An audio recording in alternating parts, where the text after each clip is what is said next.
এক থেকে দিন আপনার 2 ঘন্টা পর্যন্ত ওই চাদরকে ধরে থাকলেন, মুআজ্জাজ মুহতারাম, ধরে থাকার পরও আপনার ওই চাদর মোবারকের একটি রূপ পর্যন্ত শুকাতে পারেনি। জোরে বলি সুবহানাল্লাহ।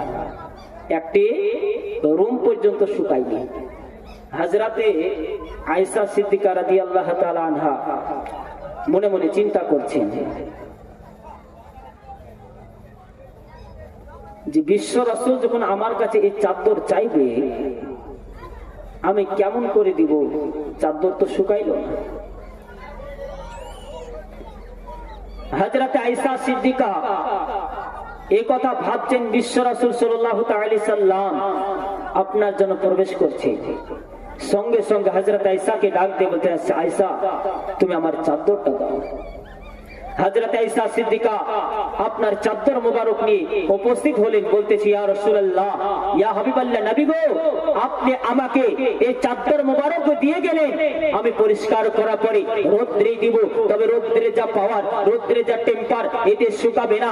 এটা ভাবার পরে বাড়িতে কাঠ ছিল, সে কাঠ গিনাকে আপনার জ্বালালাম, জ্বালানোর পর 1 থেকে 2 ঘন্টা পর্যন্ত চাদরটাকে ধরে থাকলাম। ইয়া রাসূলুল্লাহ, ইয়া হাবিবাল্লাহ, নবী গো এই চাদর মোবারকের একটি রুম পর্যন্ত শুকালো না, একটি ভুয়া পর্যন্ত শুকালো না। বিশ্ব রাসূল বলতেছেন, আয়েশা শুনে নাও, জেনে নাও, তুমি তো দুনিয়ার আগুনে এই চাদর মোবারককে শুকানোর চেষ্টা করেছো। রব্বে তাআলার কসম করে বলি, এই চাদরকে যদি তুমি জাহান্নামে নিক্ষেপ করে দাও তাহলে ওই জাহান্নামে পোড়াতে পারবে না, শুকাতেও পারবে না। জোরে বলি সুবহানাল্লাহ, সুবহানাল্লাহ। তুমি দুনিয়ার আগুনে চেষ্টা করেছো, এই চাদরকে যদি তুমি জাহান্নামে নিক্ষেপ করে দাও জাহান্নামে পোড়াতে পারবে না, শুকাতেও পারবে না। মুআজ্জাজ মুহতারাম, হযরত আয়েশা সিদ্দিকা জিজ্ঞাসা করতেছেন, ইয়া রাসূলুল্লাহ, ইয়া হাবিবাল্লাহ, নবী গো এটার কারণ কি, এটার উদ্দেশ্য কি? মাত্র এই চাদরকে দুনিয়ার আগুনে পোড়াতে পারবে না, জাহান্নামের আগুনে পোড়াতে পারবে না, এর কারণটা কি? বিশ্ব রাসূল বলতেছেন, এ আয়েশা তুমি কি শুনতে চাও, তুমি কি জানতে চাও যে এই আপনার চাদরকে কিসের জন্য জাহান্নামে পোড়াতে পারবে না, কি কারণে জাহান্নামে পোড়াতে পারবে না? হযরত আয়েশা বলতেছেন, হ্যাঁ ইয়া রাসূলুল্লাহ আমি শুনতে চাই। বিশ্ব রাসূল বলতেছেন, এ আয়েশা শুনো তাহলে, এই চাদর মুবারকের সম্পর্ক আমি নবী মুস্তাফার সঙ্গে হয়ে গেছে, আর যেই জিনিসের সম্পর্ক আমার সঙ্গে হয়ে যাবে সেই জিনিসকে জাহান্নামের আগুন পোড়াবে না। জোরে বলি সুবহানাল্লাহ, সুবহানাল্লাহ। মুআজ্জাজ মুহতারাম, তাহলে আমাদের সম্পর্ক যদি দয়ার নবী মুস্তাফার সঙ্গে যদি হয়ে যায় তাহলে কি আমরা জাহান্নামে পড়বো? জাহান্নামে পড়বো? জোরে বলুন তো একবার সুবহানাল্লাহ। এই জন্য আপনার কবি বলতেছেন, নবীর মুহাব্বতি হলো আসল ঈমান, সেই কথা বলেন যে হাদিস ও কুরআন। জোরে বলুন সুবহানাল্লাহ, সুবহানাল্লাহ। নবীর মুহাব্বতি হলো আসল ঈমান, সেই কথা বলেন যে হাদিস ও কুরআন।